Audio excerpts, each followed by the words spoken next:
Alright.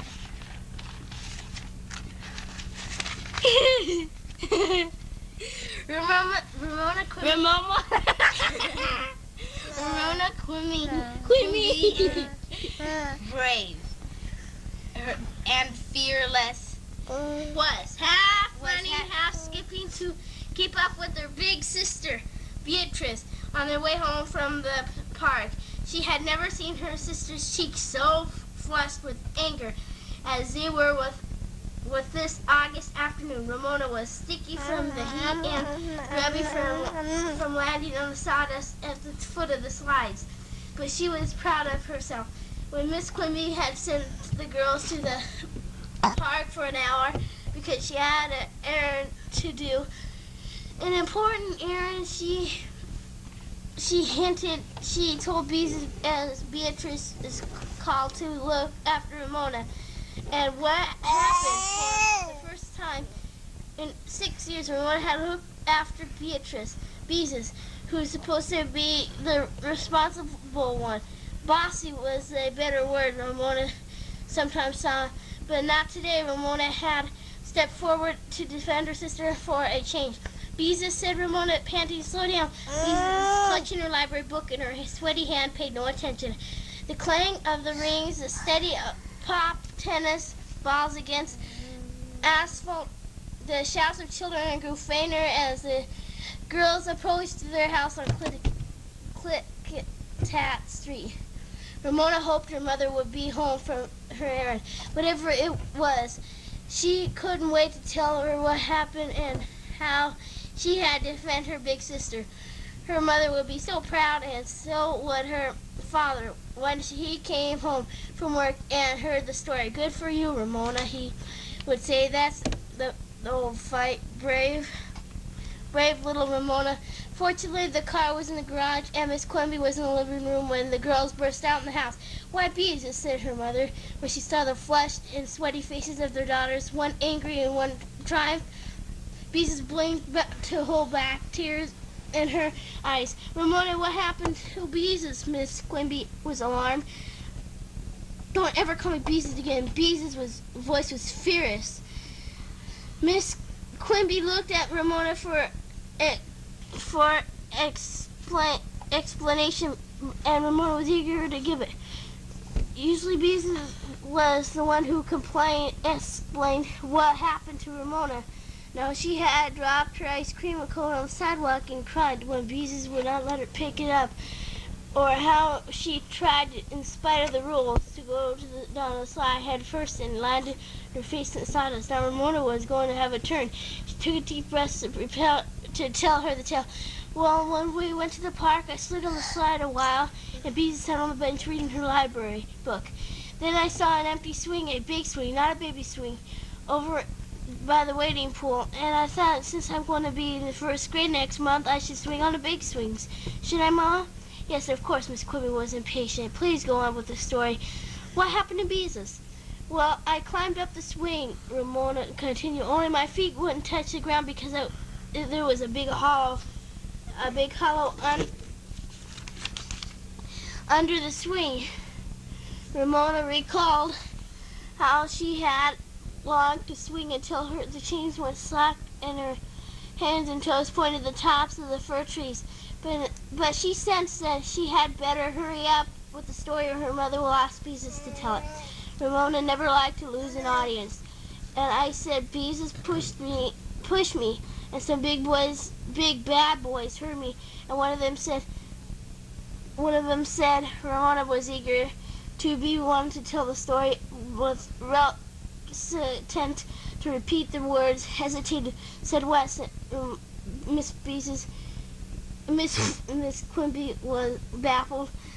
She said, Ramona, Beezus, what did he say? Beezus wiped back her wrist, crossed her eyes, and tried. She said, eager to beat her sister, and telling what happened overcame Ramona was resolute.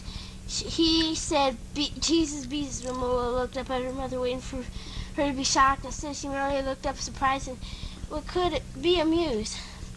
And that is why I never want to be called Beezus again," said Beezus, and all the other boys began to say it too.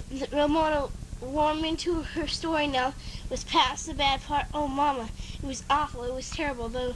All those big, awful boys, they kept saying, 'Jesus, Beezus,' and 'Beezus, Jesus.' I jumped out of the swing and told them."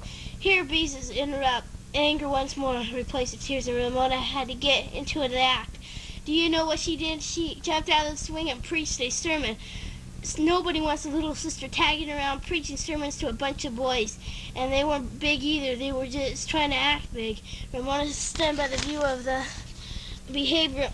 How unfair of Beezus she had been so brave, and the boys had seemed big to her. Miss Quimby spoke to Beezus as Ramona were not present. "A sermon? You must be joking." Ramona tried again.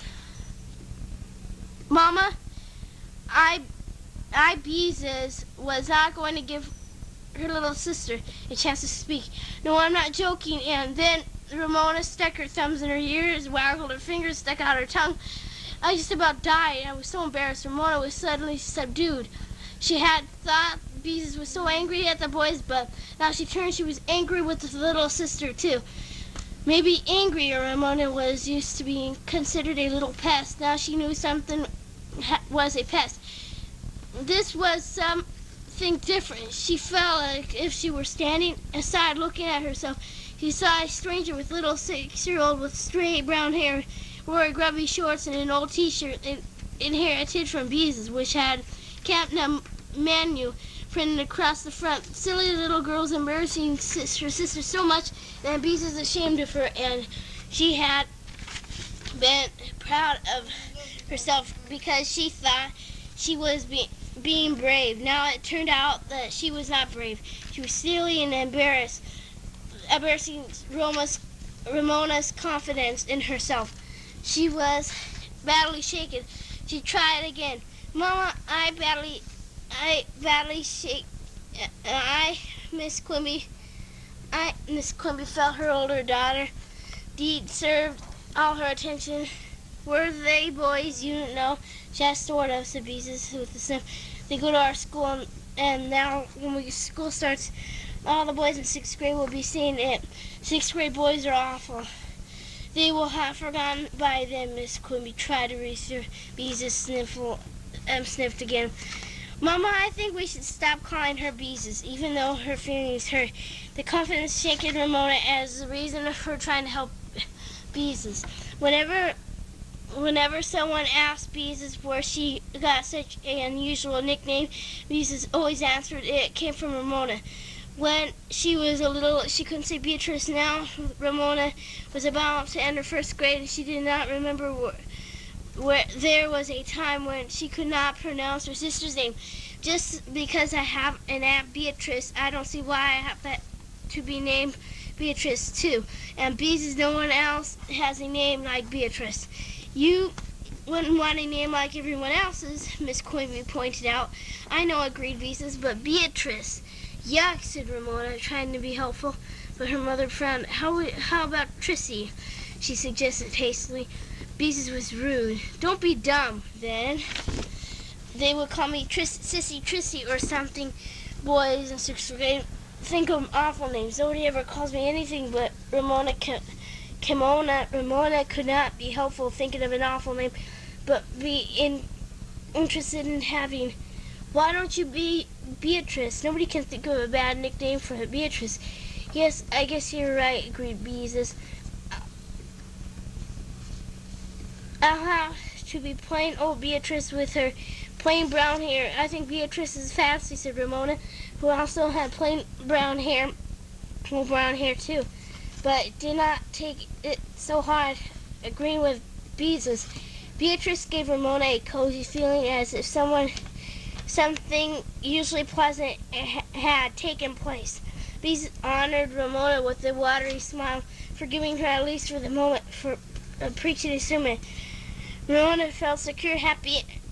Agreeing was so pleasant, she wished that she and her sister could agree more often. Unfortunately, there were many things to disagree about. Those turn it was to feed Picky, the old yellow cat who would change the paper under Picky's dish, whose washcloth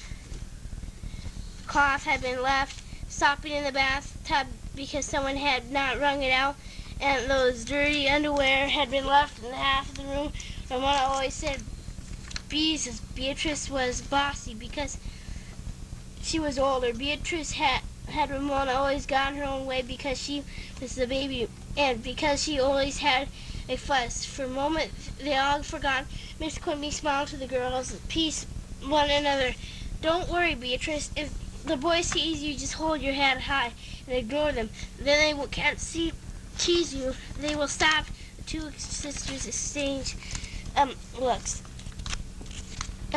They knew both this was sort of an adults to give their children